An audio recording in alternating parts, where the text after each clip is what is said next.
The United States Navy is reviving its second fleet to patrol the North Atlantic Ocean. Washington says it's to counter growing threats from Russia. But what does this Cold War rhetoric mean, and how will Moscow respond? This is Inside Story.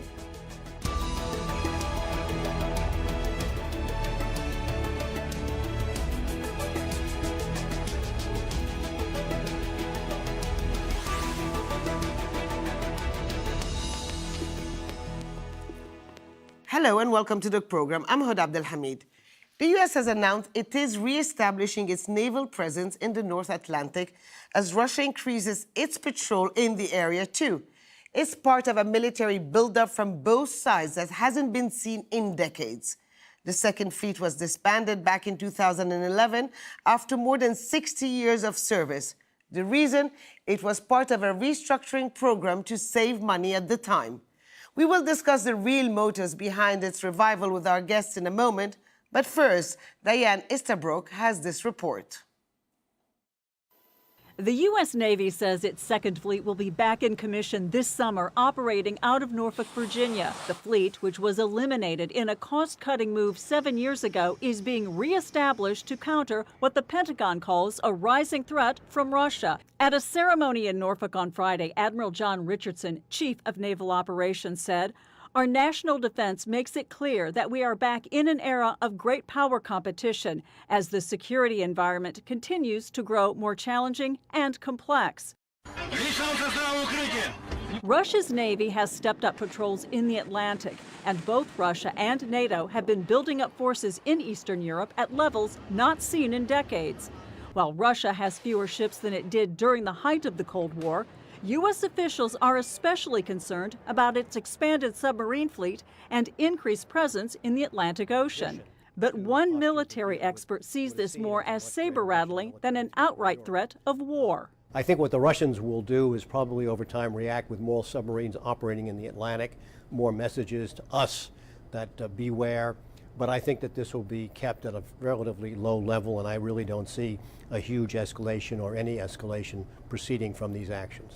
The U.S. Second Fleet will be responsible for an area extending halfway across the Atlantic and will include a staff of more than 200. Diane Easterbrook, Al Jazeera. The U.S. says its Second Fleet will counter what it calls Russian aggression, but Moscow sees the situation very differently. In 1990, the Soviet Union was given assurances by Western countries that NATO would not be enlarged beyond a reunited Germany.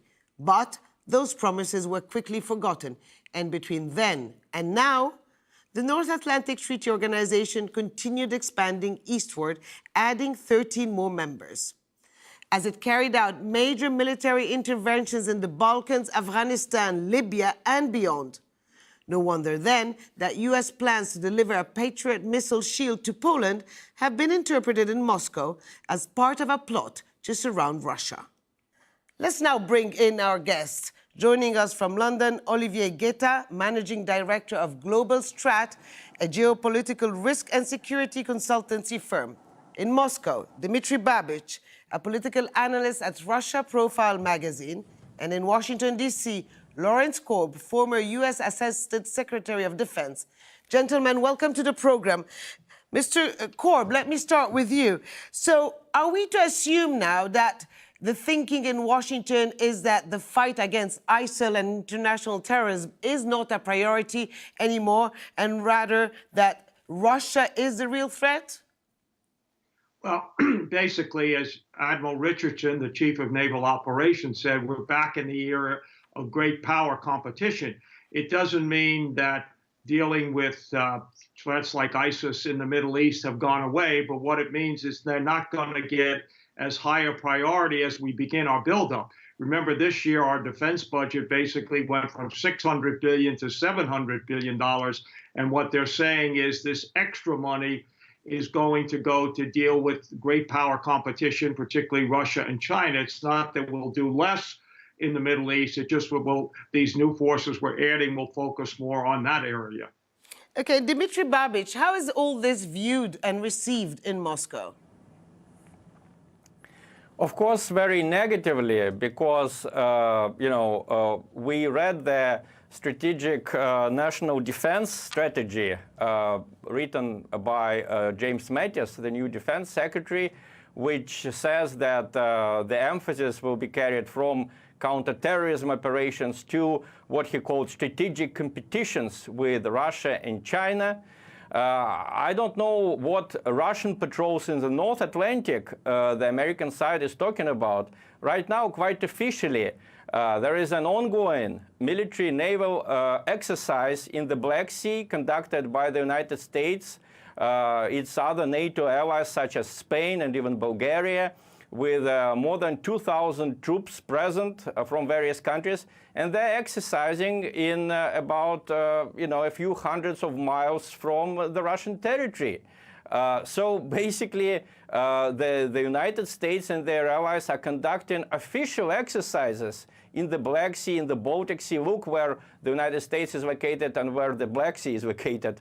So Russia, of course, views it as an attempt by the United States to achieve absolute superiority over Russia. Let me remind you that Russia, according to the data of Stockholm Institute for Peace Research, Russia spends on its defense 27% of what NATO's European allies are spending on their defense. And of course, the United States spends much more. So it's simply laughable to talk about any Russian aggression against the West, against the EU, or against the United States. It's clear that the United States wants to be so strong that they would be able to carry out the first strike against Russia with impunity, or to be able to threaten Russia with this first strike. That's why President Putin, in his latest speech to the National Assembly, he unveiled these new weapons. There are very few of them. And the aim of them is dissuasion. Russia doesn't want to dominate the United States. We just want to be able to strike it with, 3 or 4 missiles that would stop the United States from threatening Russia or from starting a war, which would be a disaster for the whole world. Well, NATO has been complaining for a while that Russian submarines were trying to detect the telecommunication cables between Europe and the US. Now, let me bring in Olivier Guetta. There's a lot of talk, a lot of hype that we're going back to the Cold War. At least in rhetoric, it sounds like it. But what's the reality? I think it's much better in terms of what you can see as a peaceful environment, because I think it's muscle flexing from two men with large egos that will basically put their foot down and try to make do with the situation. But if you look at the larger picture, let's look at NATO, for instance. When President Trump came to power, NATO was clearly irrelevant. It had a lot of budget issues. And now, with its threats of making NATO irrelevant, President Trump is getting, little by little, some of the member countries to fund this. And more importantly, I think the Second Fleet, the message that is being sent is that look, if NATO is now relevant and you guys in Europe are going to start spending money, then we'll put our weight behind it. And that's what I think is really the message. In the larger picture, I'm not pessimistic in terms of a large tractic conflict. But what we can see is, contrary to what pundits said when President Trump was elected, is not in Putin's pocket. And that is basically one of the aspects when it comes to today, is that the US and Russia are on many topics, especially in the Middle East, on both sides of the aisle, if you will. Well, Lawrence Kolb, why now? Well, I think and first of all, it's important to keep in mind when we say the Second Fleet, it's not adding more ships. They're just putting a headquarters staff there. The number of ships will not increase until like 2021 or so, and then they're talking about a long-term buildup. So what this basically says is we're going to put a group of staffers, a couple of hundred people there that will focus on that area of the world, which we have not focused on since the end of the Cold War. And then sometimes when we deploy ships, rather than sending to the Sixth Fleet in the Mediterranean, the Fifth Fleet and Bahrain, that will send more patrols up to the Northern Atlantic. And the reason we are doing it, as Secretary Matt has been pointed out, Secretary Mattis said that we focus so much on counterterrorism, we forgot about great power competition. The Russians are increasing their military. They took over Crimea, for example. They basically are harassing American planes. They've buzzed our P-8 Poseidon planes that were flying up in the northern Atlantic, and we're doing the same with China. We're basically saying, as we increase our defense capabilities, which had gone down when the Congress put the Budget Control Act that prevented the Pentagon from buying what it wanted, that from now on we're going to give the priority to dealing with great power competition. And as you pointed out, the Russians are also, threatening to, break up the cables under the Atlantic. They're getting their ships closer and closer to, to the U.S. Mainland. So basically, now we have a staff there that's going to be able to direct the ships. But I wouldn't overreact like the United States just got a couple hundred new ships that it's going to be sending there. The number of ships is at an all-time low. It's not even at 300. We're trying to get it over 300, as I mentioned, by the next decade. But that's basically it. It's to say, just as we have with the Seventh Fleet with China, now this is where we're going to place our priorities, because the danger of great power competition is much less than to our security than what, for example, happens with ISIS in northern Iraq. Okay, Dmitry Babich, the Russian Foreign Minister, Sergei Lavrov, sort of pointed the finger at the U.S., saying it was using a confrontational approach. But if we also look at Moscow, the annexation of Crimea, its deep involvement in Syria, overflights in certain parts of Western Europe, don't you also think that Moscow played a role maybe in creating this sort of atmosphere of suspicion? Well, let me get some facts straight here. Russia never threatened to disrupt the communication cables between NATO member countries. It was the UK Defense Secretary, Gavin Williamson, who said he suspected Russia of being willing to tamper with these cables. I think it's a 100% provocation, just like what Olivier said, when just about all of the Western press and a lot of Western politicians kept saying a year ago that President Trump was in Putin's pocket. That was obviously a lie, not even an overstatement, but a lie, because Trump has since done a lot of things which are definitely not pleasant to Russians. So there are many, inventions here. The West creates phantom threats to its own defense, and then says that Russia is actually making these phantoms real, that Russia is a real threat. Talking about Crimea, let me remind you that Crimea went back to Russia after there was a violent coup in Kiev, which made Ukraine a hostile state to Russia. There was a completely new regime that came to power in Kiev. For Russia, it is a tragedy. It is like Canada suddenly becoming a hostile state to the United States. The NATO troops are now, they've been able to get as close as 300 miles away from Moscow, thanks to Ukraine, now being willing to join NATO and inviting NATO troops to its territory. So from the purely military point of view, of course, Russia's situation has got a lot worse since the times of the Cold War. And I don't quite agree with Olivier when he says that it's just two men with huge egos. No, certainly it's not two men. The problem is that The problem is not with men, but with ideology. I think the situation now is a lot worse than in the worst times of the Cold War. In the early 60s, when the Soviet Union and China, two nuclear superpowers, when they were communist and they threatened the status quo powers, saying that their ideology was so much better, they wanted to change the regime in the West. Now Russia and China are status quo powers.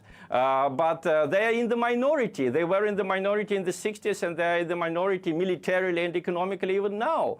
Now the richest and the most powerful militarily countries in the world, the United States, the UK, France, they openly say that they want to change the regime in Russia, they want to improve the regime in China, and they openly speak about military confrontation. Russia and China avoid this kind of rhetoric. Economically, China can outpace even the United States now. Why would it be interested in a military confrontation? Russia is the same. Russian elite for many years was willing to join the Western elite. It made a lot of concessions, like surrendering our positions in Eastern Europe in order to become a part of the West.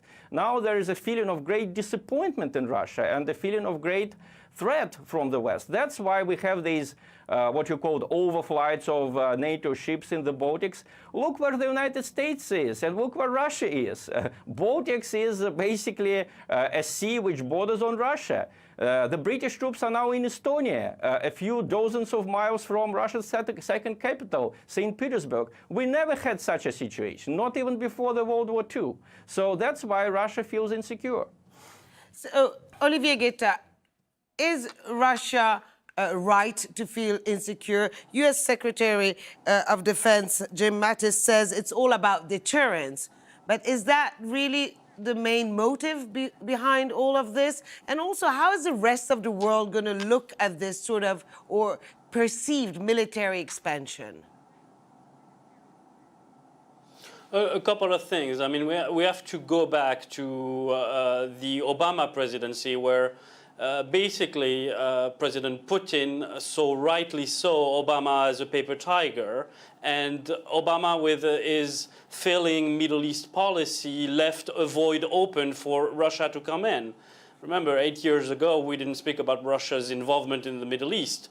So now we're going back to the drawing board, and what we're seeing with President Trump's character and way of doing business is much more asserting America's role in the world as much as possible in terms of the different threats. So I think that in terms of the perception, many might see that, you know, it's an escalation. I think it's just a rebalancing, because the US under Obama was totally absent from the world stage in that fashion. And remember, the EU and especially the Nordic countries are extremely concerned about potential Russians' involvement in their countries. And that's why we've seen this revival of NATO, and we've seen that the US is coming, at least on paper, to the help of the EU. In the larger scheme of things, what we've seen, Syria is one of the examples where we have not seen extreme escalation, while there are a lot of threats. A lot of things could have gone bad. So what we can see is that there is some kind of modus vivendi that is happening in Syria. And I suspect this modus vivendi will happen across the world. I am far from being pessimistic on this whole issue that, as I said, I think it's just saber rattling, and it's basically has to stick with the geopolitics and the US coming back to being the main force on the geopolitical chessboard. So Lawrence Korb, can we look at this as part of making America great again? Well, I think what it really is rebuilding our defense capability, which, as I mentioned, was hurt when the Congress was more worried about the debt and passed what we call sequestration or the Budget Control Act, and also using the extra money not to fight terrorism, but to go back to traditional deterrence. And the idea is not to attack Russia, but the idea is to have a presence there to deter Russia or those in Russia who might want to become aggressive, that if they do, they'll deal with the United States. And remember, NATO is building up. They're the ones who adopted the idea that they should spend 2% of their gross domestic product on defense. The United States obviously is happy with this because Americans don't want to think that they're the only ones who are spending an awful lot of money on defense. But even if you look at our defense budget, it's less than 4% of our gross domestic product. So the idea that this is a big rearmament, no. And as I mentioned earlier, this second fleet is just a staff. And what it means is that sometimes ships that might have gone to the Fifth Fleet in Bahrain are going to go now to the northern Atlantic. And again, the fact of the matter is that the Ukrainian people got rid of their dictator, who fled to Russia, by the way. It wasn't the U.S. that was encouraging. If a country wants to join NATO, that's really up to them. We are not saying you have to join or you shouldn't join. It's really those people in those countries who have made that decision to join because they are concerned about what Russia is up to. And Putin doesn't help. The speech he gave on March 1st sounded like, Khrushchev during the Cold War when he said, "We will bury you." He was talking about hypersonic, ballistic missiles. He showed a picture of Florida where Trump has his summer White House to say, that might attack. So Putin is his own worst enemy, not to mention the fact that the Russians interfered in our election. The real question, did it help Trump or not? But the fact of the matter is, they not only interfered in our election, they interfered in elections in other countries in Europe. So the Russians have become much more aggressive than they were before Putin took over as his second term as president. But one could also see it from the Russian point of view.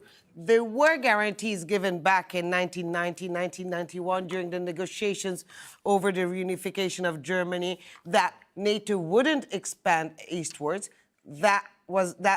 Those promises were not kept. I mean, public confidential documents of the time now made public reveal that. So the Russians' position when they say, well, NATO didn't respect their promises, their word, why should we also have to sort of protect ourselves? We also have to take bold moves.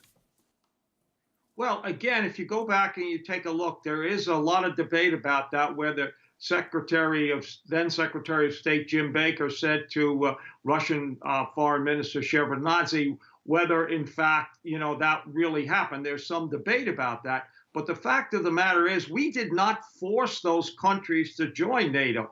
They asked to join NATO, and they are freely elected governments who made that decision, just as they asked to join the European Union. And just as Georgia and Ukraine asked about joining NATO and the European Union, we didn't tell them to do. And countries should have the right to make their own decisions, because Russia is not happy, with it. I'm sorry to interrupt, but I'm just going to put this to Dmitry Babich. I see that you have something to say there, but briefly, because I also want to speak to Olivier Guetta if we have some time. Yeah, I understand. Well, just very quickly, point by point, first, Lawrence said that Russia was not active in the Middle East 10 years ago, and it became active when Obama was the president.